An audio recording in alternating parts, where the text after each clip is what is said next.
How's it going, everyone?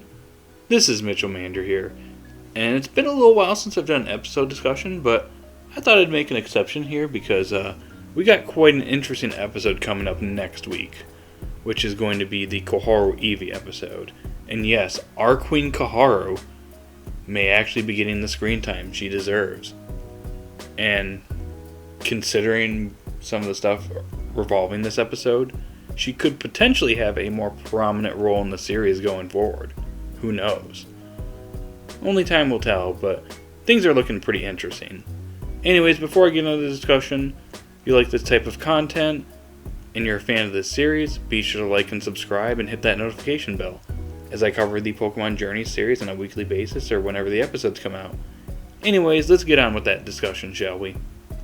Okay, so shout out to PocketMonsters.net for translating the summary for episode 49. So, as you can see here on screen, there's a special Eevee evolution laboratory in Vermilion City, which is a research institute that specializes in Eevee and its evolved forms. And there's a certain special Eevee that lives here alongside its other evolved forms. And one day, this Eevee happens to get lost and meets Koharu's Yamper, and is unable to find its way back to the laboratory. And believe it or not, it eventually ends up at the school Koharu attends. So I'm actually really excited for this episode. I think this episode has a lot of potential for a lot of things. And this is going to be a good start for Koharu. She's had her moments here and there in journeys, but she really hasn't had a lot of screen time, and like I've mentioned in prior videos, she tends to disappear for a couple episodes on end. And I personally don't want to see that happen anymore after this first year. I kind of want to see Koharu have more consistent appearances in the anime, and I'm hoping now that she's getting Eevee, and apparently according to the VA list, it looks like she's going to be getting a Rotom phone. So that's pretty exciting. That shows that she may actually be joining Ash and Go from time to time when they go on their trips to the various regions. I think this is a potentially a good sign that Koharu is eventually going to find her goal. She might travel with Ash and Go more. She might meet new people. She might meet some of Ash's previous companions. Maybe some of them that have Eevees in the past, like May and Serena. And there's just a lot of potential here. There's a lot of things they could take. There's a lot of directions they could take with Koharu's character from now on. And I'm very curious to see what they're going to do with her from now on.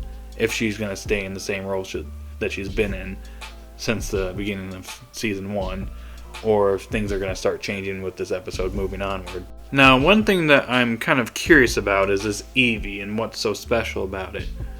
I mean, there's a number of things that could make this Eevee special, but I'm wondering if maybe this Eevee is potentially going to be a reference to Let's Go Eevee, and this Eevee has some of the moves that you get from those games, like Batty Bad, Splishy Splash, those silly moves that they had in the Let's Go games.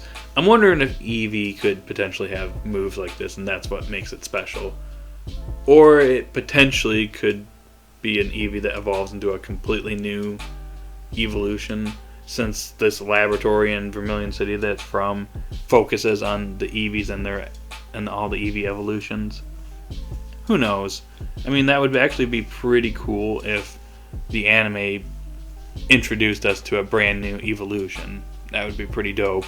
Not really expecting it, but, who knows? I'm just curious to see why this Eevee is so special. Lastly, I just wanted to mention that along with the news for this Koharu episode and some of the information we got for it, we also learned that this is actually going to be the final episode of Journeys or Pocket Monsters for 2020. As we're not going to get an episode on the 18th or the 25th for the series. There's usually always a break, but also the movie's coming out as well, and there's always a break revolving the movie. So that's probably why we're having this 3-week break, and we're not having an episode airing on the 18th or the 25th. So, I mean, it's going to be painful with the series being gone for another 3 weeks, but, we'll make it. So I'm hoping this episode ends up, closing out 2020 with a bang for Pokemon Journeys. And I'm definitely looking forward to it. It's definitely an interesting episode. And I'm just curious to see how Koharu's character is going to go from here on out. Whether she becomes more prominent in the series, or, just stays the same. Maybe she just has a little bit more screen time than she usually does. Who knows?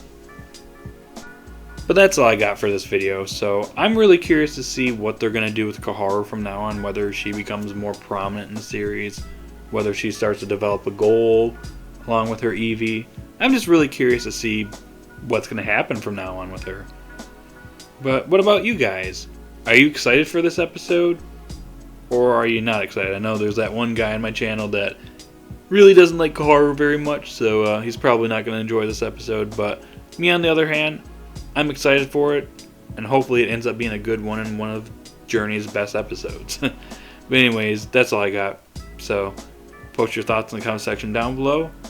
If you're new to the channel, be sure to like, subscribe, and hit that notification bell. I'll talk to you guys later. You all have a great day or night wherever you're at. And I'll see you all later. Peace.